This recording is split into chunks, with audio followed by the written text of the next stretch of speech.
Bonjour, bienvenue dans la série sur la décohérence quantique. Alors, continuons notre discussion sur le problème de la mesure. En général, la valeur définie macroscopique est donc une solution au problème des résultats de la théorie quantique, de la mesure, peut être obtenue à un niveau ontologique, c'est-à-dire objectif, ou observationnel, c'est-à-dire subjectif. Les valeurs définies objectives s'efforcent d'assurer des valeurs définies réelles dans le monde macroscopique, tandis que les valeurs définies subjectives tentent seulement d'expliquer pourquoi le monde macroscopique semble être défini, et donc ne tente pas de définir la réalité physique sous-jacente, quelle que puisse être cette réalité. Cela soulève la question de la signification de cette distinction par rapport à la formation d'une théorie satisfaisante du monde physique.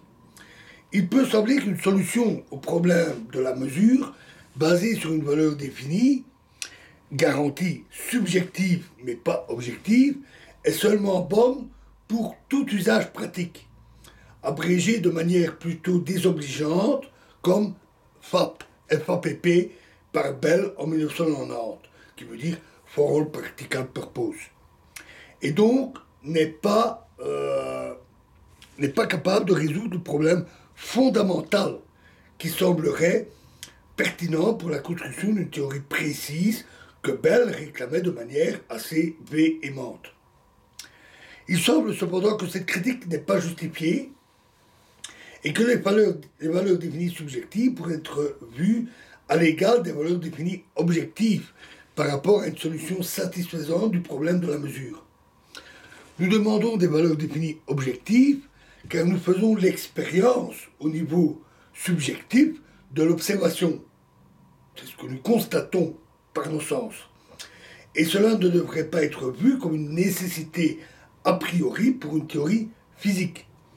Si nous savions, indépendamment de notre expérience, que les valeurs définies existent dans la nature, des valeurs subjectives en suivraient probablement aussitôt que nous employons un modèle qui relie le phénomène physique externe avec notre appareil perceptif et cognitif interne, où la simplicité attendue d'un tel modèle peut être justifiée en se référant à l'identité présumée des lois physiques gouvernant les processus externes et internes.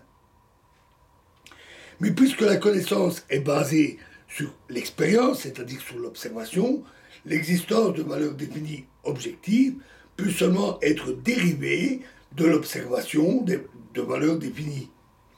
Et de plus, l'observation nous dit que les valeurs définies ne sont en fait pas une propriété universelle de la nature, mais plutôt une propriété des objets macroscopiques, où la ligne de démarcation de la réalité macroscopique est difficile à tracer précisément. Des expériences d'interférence mésoscopique ont démontré clairement le flou de cette limite. On passe progressivement d'un monde à l'autre.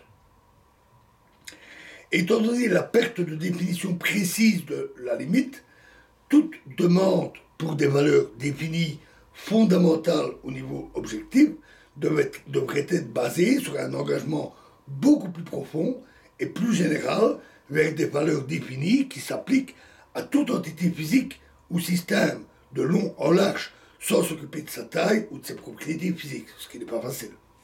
Voilà, nous continuerons cette analyse dans la prochaine vidéo. Je vous remercie.